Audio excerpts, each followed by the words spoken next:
Le fonds flagship de Kizrem, Qui Sélection, vient d'obtenir le label ISR. On en parle tout de suite avec mon invité. Bonjour Philippe. Bonjour Laura. Vous allez bien? Très bien, et vous? Oui, je vous remercie.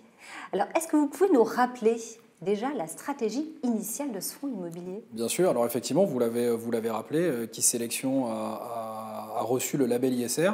On est très content de cette labellisation, puisqu'aujourd'hui on est parmi les tout premiers fonds immobiliers à bénéficier de cette labellisation sur toute la galaxie des fonds immobiliers existants. En termes de stratégie d'investissement, Qui Sélection, rappelons que c'est un fonds professionnel spécialisé, donc qui s'adresse à une clientèle d'investisseurs professionnels et assimilés. Il a réalisé sa première opération en 2017 et depuis, il a constitué un portefeuille d'une trentaine d'immeubles pour 220 000 m², une valorisation globale d'un petit peu plus de 600 millions d'euros. En termes de stratégie d'investissement, Qui Sélection s'est focalisé sur des immeubles vertueux d'un point de vue environnemental, mais pas uniquement. Il y avait essentiellement la dimension et la volonté de cibler des immeubles qui étaient conformes et en phase avec les modifications des habitudes et des comportements des utilisateurs et conforme aux nouveaux usages et aux nouveaux modes de consommation des mètres carrés. Sur les immeubles de bureaux, Qui Sélection s'est focalisé sur des bâtiments qui mettaient en avant la qualité d'usage. Donc c'était des immeubles sur lesquels on travaillait beaucoup la dimension technique, la flexibilité, l'adaptabilité, mais également on recherchait la qualité d'usage avec des espaces extérieurs, la capacité d'y adjoindre des services pour pouvoir offrir plus de confort aux occupants. Sur le commerce, on a ciblé davantage des immeubles avec des concepts commerciaux forts, dans des zones de destination capables de concentrer beaucoup de flux. Et dans l'hôtellerie, on aura privilégié essentiellement des immeubles exploités sous des enseignes de type lifestyle. Et quels sont les principaux critères appliqués au fonds? La stratégie du fonds, on a parlé d'immeubles vertueux d'un point de vue environnemental, d'immeubles bien localisés, donc accessibles en transport en commun, qui mettaient en avant le confort. Donc on faisait déjà de l'ESG avant le label.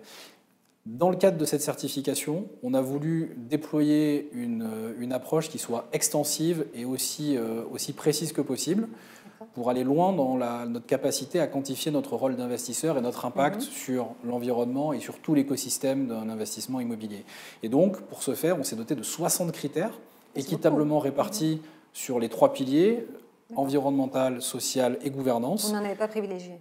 Non, vraiment, on a déployé ces critères autour des 3 piliers, environnemental, social et gouvernance, et autour d'un certain nombre d'axes forts, comme la qualité de la localisation, la gestion des risques environnementaux, la performance environnementale, l'adaptabilité des bâtiments, la satisfaction des usagers, la gestion des parties prenantes. Donc vraiment toutes ces thématiques qui permettent de couvrir ces 3 dimensions, environnement, social et gouvernance.